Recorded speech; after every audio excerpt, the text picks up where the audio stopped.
Hey, it's James Taylor here. Do you ever get some of your best ideas when you're sitting with a cup of coffee in a coffee shop or enjoying a pot of tea with a good friend at a nearby tea shop?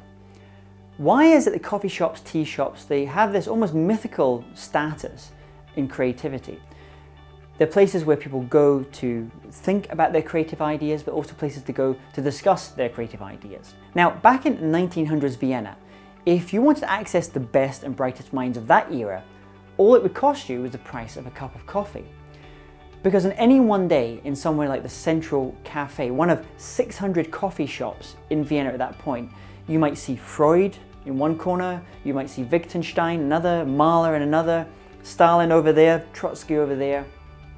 Coffee shops had an incredibly important function then, and I think the best coffee shops and tea shops still have an important function today.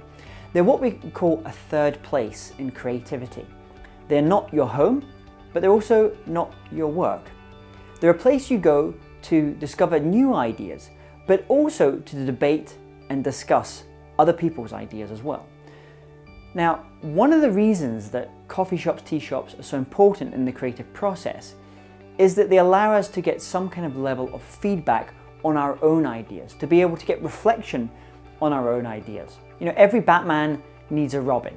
Steve Jobs had the Wozniak. Someone like John Lennon had Paul McCartney. Today we call these creative peers. And what is incredibly powerful about coffee shops, and the good ones, is that you can go there and you can meet people who have other viewpoints, it's diverse, and you can discuss your ideas and get feedback on those ideas. But there's another point, for places to be really good creative coffee shops or creative kind of tea shops, they have to have another element, and this is where so many of the franchise style coffee shops and tea shops fall down. They have to have a level of intimacy. You know, in order to fully explore creative ideas, there has to be a level of trust there. You can easily crush a great creative idea if you come in too early with your feedback, or when you do come in with your feedback, it's in a way that's not useful and not helpful and doesn't explore that idea, push that idea forward. So hopefully I've encouraged you, if nothing else, to spend a little bit more time in coffee shops and tea shops, whether it's alone with your notepad, thinking about your ideas, or meeting other people there and discussing them.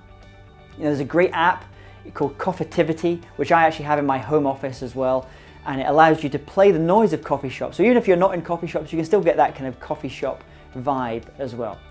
I look forward to seeing you in some coffee shop or tea shop at some point soon. Go out there and create.